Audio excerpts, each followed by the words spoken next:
Point is it safe to let your kids play sports after a concussion? Doctors at UB may have discovered a process to get them back in the game sooner. But some of these results could be alarming. News 4's Lou Raguse is the first to report on what could be a groundbreaking study here. Lou? Yeah, Don and Jackie, 117 Western New York high school athletes took part in the study.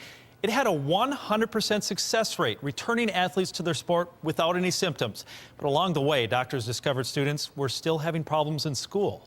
I'm on the ice like 5 times a week. It's my life.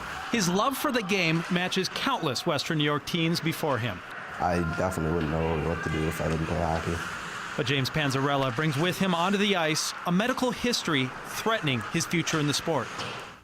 2009, I think, was the first one. And then 2010 or 11 was the second one. 3 concussions by age 15, the third happening just weeks ago on a normal hit on a normal scoring play. I came from the other side and I didn't see him coming and he hit me. Well, I went to practice the next day, tried skating, and that was probably one of the worst headaches I've ever had. So now I'm anxious watching him and hoping that he doesn't get hit. James's mom, Karen, doesn't want to take away from James the sport he loves so much unless she absolutely has to. But it was important to her that he sat out until he was fully cleared to play. So she took him to the University at Buffalo, where doctors just finished a study testing return-to-play guidelines. They developed a treadmill test, which they say makes certain concussion symptoms are fully gone before athletes return to their sport.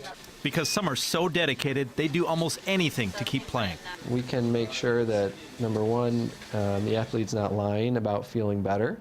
So if they are still symptomatic from a concussion, but telling us they feel better, for example, we'll put them on a treadmill test and the symptoms will come rushing back. 0, 6. 10 times worse. So they can't fake it, in other words. Doctors say the treadmill test gave them much better results than what's widely used right now. Parents might be familiar with the computerized testing schools spend big bucks on to give athletes baseline tests. But doctors say the computerized tests were unpredictable and did not show them when an athlete was ready to return. Results just did not predict outcome. How are you feeling on the charts now? As for the treadmill test, doctors say it had a 100% success rate. All 117 high school athletes in the study returned to play without symptoms. But doctors found a much bigger concern. Returning to sports is one thing, but returning to school is another. At least 1/3 of the students who returned to sports without any concussion symptoms still had problems in class. I would try to read a book and I would only be able to get through a couple pages before I would be like, what did I just read? You know, I wouldn't be able to focus on it exactly. James goes to St. Joseph's Collegiate Institute, which his mother says was understanding in helping him transition back to a full workload at school. It is something that we weighed, and we did reduce his school time the first week to accommodate for that. But you really don't have any good protocols yet for how long to do that and what to do. That's something James's mother and many others would like to see more research on. In the meantime, now that James has gone through the testing and is completely symptom-free, they hope he continues to thrive in the sport he loves without any future scares. Because if another brain injury is to happen, their family could have a very difficult decision to make. What would happen if you got another concussion? I would, depending on, if it was more than just a mild concussion, I would probably have to stop playing hockey, unfortunately. Which I don't know how I'd be able to do that, but I guess that's what I'd have to happen.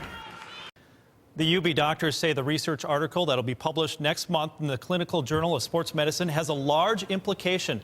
They say it could safely shorten the return to play time of the most common guidelines used nationwide. It is interesting that there's all this emphasis on when can we return to the sports, but you said there's no guidelines for when you can return to school, the classroom. Yes, isn't that something? All that attention put on that, but returning to school is where the kids really use their brains. Right. And the doctors say that's something that just needs to be researched on its own. They found these problems along the way in this study that they're working on through their follow-up questions, but it definitely warrants a study of its own, they say, and it's something they might do right at UB. Great, very interesting. Thank you, Lou. You're welcome.